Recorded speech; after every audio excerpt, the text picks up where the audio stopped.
Écoutez-moi bien les amis, parce que je suis sur le point de vous faire découvrir quelque chose qui est plus difficile à trouver que de l'or pur, un trésor qui ferait pâlir la Banque centrale avec ses réserves et un vieillard avec ses longues années d'expérience, un trésor que ne trouve que celui qui le cherche.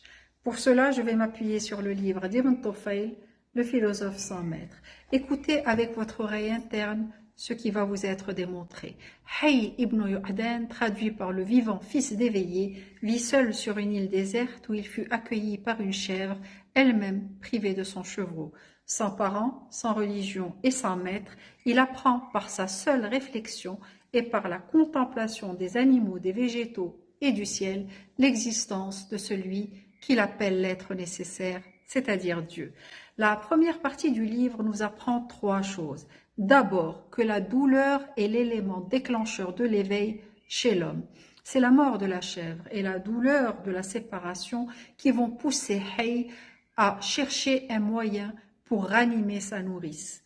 C'est alors qu'il découvre le cœur et qu'en voyant que l'un des deux ventricules était vide, il se dit qu'il devait contenir quelque chose qui en était sorti au moment de la mort de la chèvre. Et c'est ainsi qu'il découvrit l'existence de l'âme qui donne le mouvement au corps par son pouvoir d'animation. En observant ensuite que les animaux vivants étaient chauds et qu'ils devenaient froids après la mort, il conclut que cette substance contenue dans le cœur, c'est-à-dire l'âme, était de la même nature que le feu qui consume et qui change la nature de ce qu'il touche. La deuxième chose qu'il nous apprend est que par la contemplation et par la réflexion, l'homme peut trouver Dieu tout seul. Il n'a pas besoin d'apprendre Dieu par ses parents ou par la religion. Dieu est quelque chose qui apparaît à qui le cherche. Troisièmement, tous ceux qui atteignent l'union avec Dieu ont cette tranquillité dans le cœur parce qu'ils atteignent la certitude, l'yaqin. Et ces gens, par compassion, éprouvent la nécessité de partager leur bonheur qui est à portée de main de tout un chacun. La deuxième partie du livre est une explication de l'ascèse, une discipline volontaire pour atteindre cette perfection spirituelle. Et c'est là le but de mon propos. Dieu n'ayant pas de corporéité, on ne peut l'atteindre par l'essence ou par l'imagination. Il ne peut être compris que par notre essence, qui a la capacité de concevoir les choses qui sont de la même nature qu'elle. Lorsque notre essence est en puissance, elle n'a pas le désir particulier de connaître Dieu. Comme un aveugle qui n'a jamais vu la mer, il ne la connaît qu'en puissance. Mais une personne qui a déjà vu la mer est instruite de sa beauté. Et si elle venait ensuite à perdre la vue, elle souffrirait de la privation et désirerait revoir la mer en acte.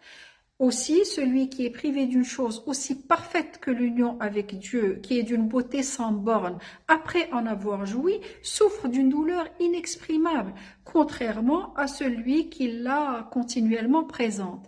Quant à celui dont l'essence n'a jamais été unie avec celle du Créateur, il n'est pas affligé d'en être séparé, parce qu'il n'a jamais connu cet état de joie infinie. Ainsi, voici les étapes pour vous donner envie de goûter à ce plaisir ininterrompu et de jouir dans ce monde du bonheur que procure la vision. Pour s'approprier les attributs de Dieu, Asma Allah, il faut se dévêtir de ses propres qualités par trois actions. D'abord, celles qui concernent et prennent soin des corps. Ces actions sont les plus inutiles parce qu'elles s'occupent des choses sensibles, mais elles sont nécessaires.